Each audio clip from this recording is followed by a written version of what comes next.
Rolling action.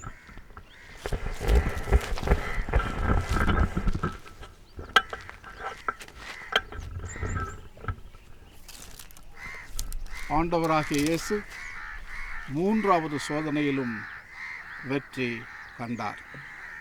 போ அப்பாலே சாத்தானே என்று சாத்தானை பார்த்து விரட்டுகின்றார். இன்றைய தினம் நாமும் பல பேய்களிடம் அகப்பட்டு கொண்டிருக்கின்றோம். முதலாளித்துவம் ஒரு பேய். போ அப்பாலே சாத்தானே என்று நாம் சொல்ல வேண்டும். விஞ்ஞான தொழில்நுட்பம் ஒரு பேய் என்று சொல்லலாம்.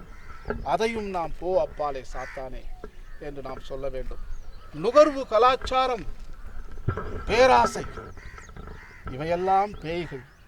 போ அப்பாலே சாத்தானே என்று நாம் சொல்ல வேண்டும். எனக்கு முன்னால் இருக்கக்கூடிய இந்த மலரை பாருங்கள். இந்த மலருடைய பெயர் என்ன தெரியுமா? பேய் மிரட்டி. ஆமாம், பேய் மிரட்டி. சோதனைகளை வெல்ல முடியவென்றால், ஒருவேளை இந்த பூவை நமது வீட்டிலே வைத்து கொண்டால் சோதனைகளை நாம் வெல்லலாம். ஸோ தயவுசெய்து நீங்கள் போய் நர்சரியில் கேட்டு பாருங்கள், பேய் மிரட்டி என்று சொல்லக்கூடிய செடி இருக்கின்றதா? இது பாலைவனத்து பூ.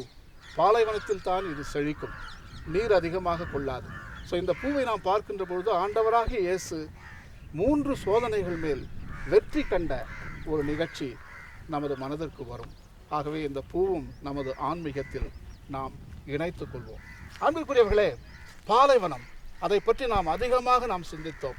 இயேசுநாதருக்கு மிகவும் பிடித்த ஆன்மீகம் பாலைவன ஆன்மீகம். பாலைவன ஆன்மீகம் உண்மையாகவே ஒரு சூழல் உணர்வு மிக்க ஆன்மீகம் என்று சொல்லலாம்.